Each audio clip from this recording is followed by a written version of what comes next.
I finally watched this wildly popular documentary that Amazon published. It's called Shiny Happy People. It's about the Duggar cult, or the cult that the Duggar family belonged to. Evidently, this family with 19 children weren't just very fundamentalist Baptists. They belonged to a cult led by a man named Bill Gothard. And the new documentary by Amazon exposes the abuse inherent to this cult. So what we're going to do today is we're going to talk to Joel Berry. He's a man who escaped this cult. He survived it. He's going to talk to us about his experience. He's going to talk to us about the child abuse that was inherent to the teachings of this cult. He's going to talk to us about the weird sex practices that also were inherent to the teachings of this cult. And he's going to talk about how he escaped and how he maintained his Christian faith despite this traumatic experience. So let's get to it.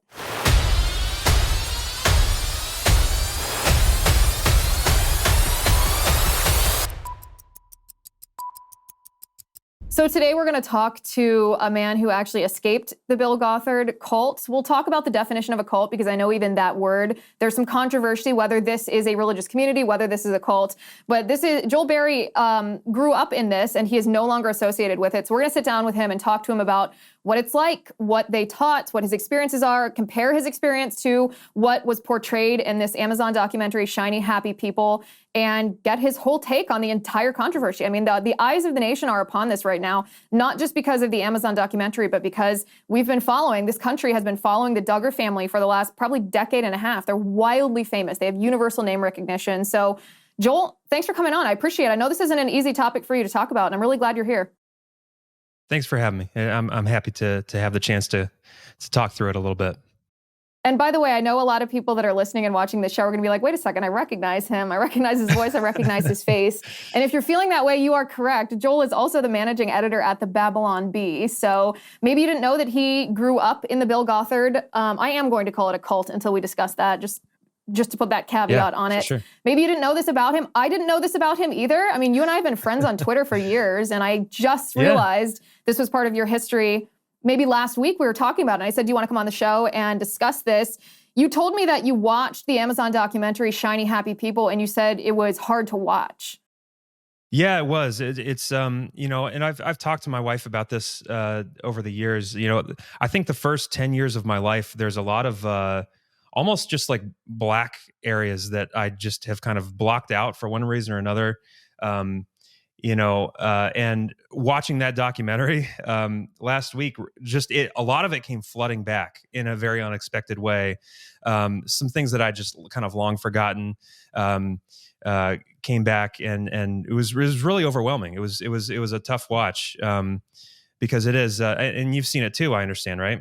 I have seen it, yeah. I mean, I didn't grow up in that. I'm a practicing Catholic. I was homeschooled, so I feel like there were people on the periphery of our homeschool experience that probably adhered to this. Although I honestly, even watching the Duggars all these years, didn't know that they were associated with Bill Gothard and with that sort of religious sect or that cult. It doesn't surprise me now that I know.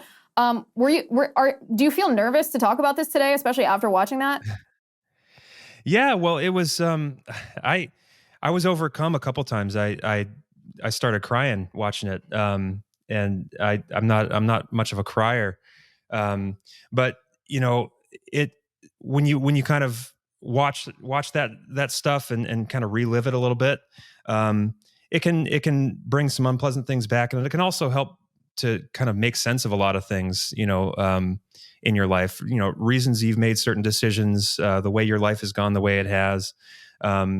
So I think those kinds of experiences can be good, even though they can be painful. It's good to understand yourself and know, I guess, have a clear view of what God has done in your life and why you're at where you're at today. So, it was hard, and it's the cult terminology is weird because Bill Gothard, I guess for people that aren't super familiar with the Bill Gothard world, he kind of got popular in the 70s after the sexual revolution. There was a lot of angst, I think, in this country as the bottom of our culture just fell out, and a lot of things went nuts, in the 60s. And I think, evangelical Christians kind of, in a lot of ways, reacted to that, and there was a lot of hand wringing. And what are we going to do about this? How are we going to raise our kids in this kind of this new world of sexual freedom and chaos and moral anarchy? And so Bill Gothard, what he did was he came along as this Bible teacher who had this set of very practical, clear, and some wise things that he taught, that were he sold it as like these biblical principles that you apply to your life, you apply to how you raise your family, you apply to how you raise your kids. And I guess we can get into how it went south a little bit later, but I think the initial attraction for a lot of people was the angst that you have with your kids and the world that they're growing up into, which I relate to. I have 5 kids myself, and I think about how they're gonna grow up, and here comes this guy who says, I have the answers. I have this, ABC, this bullet pointed list of how you can raise perfect kids who are gonna, stay in the faith into adulthood, and fight the good fight, and fight the culture wars, and take back our country and our nation, our culture for God. And so I think that hook is very attractive. I think it still is today. But the whole cult terminology is weird because, it's not like we lived on a compound. We didn't wear white robes and live in the woods and, have weird ceremonies and stuff. It was this guy, and he had this curriculum. It was called, Institute of Basic Life Principles. And it was comprehensive. I mean, it covered everything. I mean, it had a homeschool curriculum, which we did. It had books for how to raise your kids, how to spank your kids, how to date and to court, how to choose a husband, how to choose a wife, how to deal with abuse. And people got really sucked into it. And I think when I came up in the 90s, I think was pretty well entrenched in the Christian world at that point. Sometimes officially, sometimes unofficially. I think a lot of churches were in one way affected by Bill Gothard's teaching. Yeah, I think that's a good way to explain exactly what it is. I would err on the side of calling it a cult because, I pulled the Wikipedia definition of a cult right beforehand, and it says a relatively small group which is typically led by a charismatic and self-appointed leader who excessively controls its members, requiring unwavering devotion to a set of beliefs and practices which are considered deviant. I think yes. Bill Gothard's teachings, this is my opinion. You have the experience. You can correct me if I'm wrong. It seems to me that it fits in this, but going back to what you said about your experience watching this documentary, before we even dive into your childhood, when you say it made you cry a couple of times, what did cause you to feel that emotion? I think one of the things was kind of reliving Bill Gothard's teaching on how to raise your kids and how to discipline your kids. So there was this book that he endorsed that was very much a part of that culture that almost every parent in that world used, which was called To Train Up a Child. And the idea behind it was that you're essentially the phrase that was often used was that you have to break the will of your child, and you're almost like breaking them like an animal or a horse.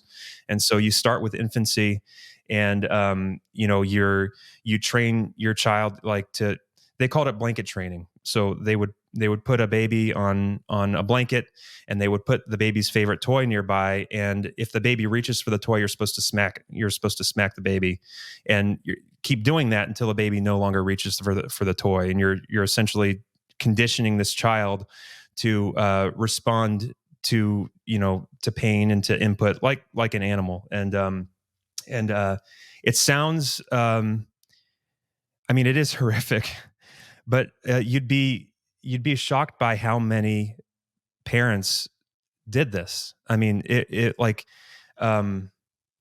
It was everywhere. And again, in this world, in my little section of the world, it felt mainstream. Like it didn't feel weird because everyone did it. And I think it kind of turns your parents. One of the things that's emphasized is that, discipline has to be, it has to be a loving thing. You can't do it in anger. It has to be a time of correction, and you bring scripture into it. And, and that part is, in some ways that's good, but there was this idea of like you spank for everything and you're conditioning your child to respond to pain, but then you introduce scripture into it and like you hug at the end, and it creates this really weird uh dynamic where you're being abused, but your parent is telling you "I love you" while they're abusing you, and then that you hug at the end, and then there's scripture, involved, and so like scripture, you end up with this really weird association with scripture, where I'm one of six, and I have siblings who are no longer in the faith, and they'll tell you that they'll hear certain verses and they're triggered just by hearing a verse of scripture because they associate it with that past. And so it's yeah, watching that and kind of remembering those days was very overwhelming.